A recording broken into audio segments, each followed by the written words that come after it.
आज मैं आपको बचे हुए चावल से पराठा बनाना सिखाऊंगी। बहुत टेस्टी लगता है और बचे हुए चावल भी आप में ख़त्म हो जाते हैं। तो इसके लिए मैंने लिया है यहाँ आजमा, इतना आप आपके टेस्ट के अनुसार ले सकते हो। आजमा को मिक्सर में डाल दिया। 5-6 कलियाँ लहसुन की, या आप बगैर लहसुन का भी बना सकते हो तो भी टेस्टी लगता है।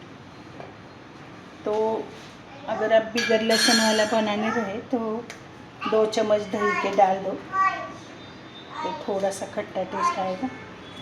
ये मैंने 4 ग्रीन चिली लिए हैं। अब मैं ये सब चावल उसके अंदर डाल दूँगी।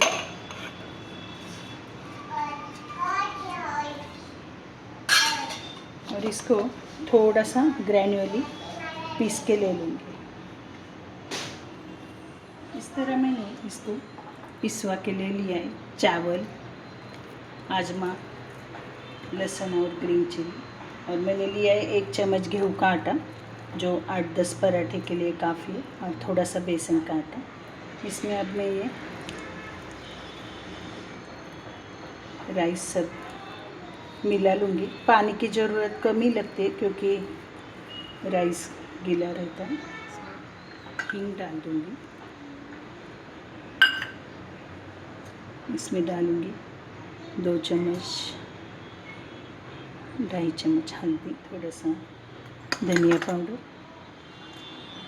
मिर्ची पाउडर, क्योंकि ग्रीन चिली डाला है। तो अगर ग्रीन चिली भी नहीं खानी हो तो आप ये रेड चिली में भी बना सकते हो। टेस्ट के अकॉर्डिंग नमक, क्योंकि चावल में नमक होता है।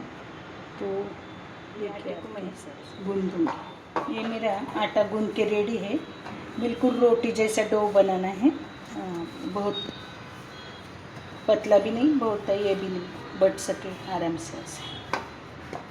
तो इसको बहुत देर तक रेस्ट नहीं करवाते, तो ज़्यादा पानी छोड़ देते। इसके साथ खाने के लिए मैं थोड़ी लहसुन की चटनी बना रही हूँ।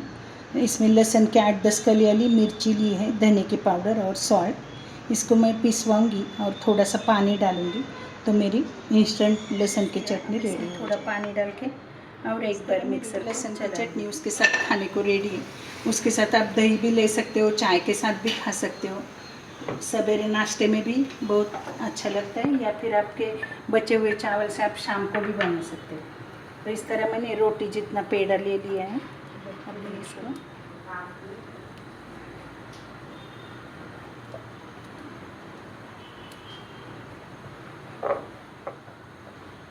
इस तरह, ये मेरा बचे हुए चावल का पराठा बेल के रेडी है। इधर मैंने तवा गरम कर दिया।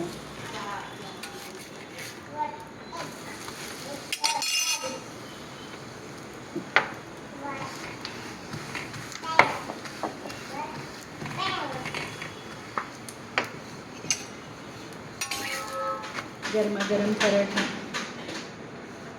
Thank you. Please watch, share, subscribe and like Sharmila's kitchen में। Thank you.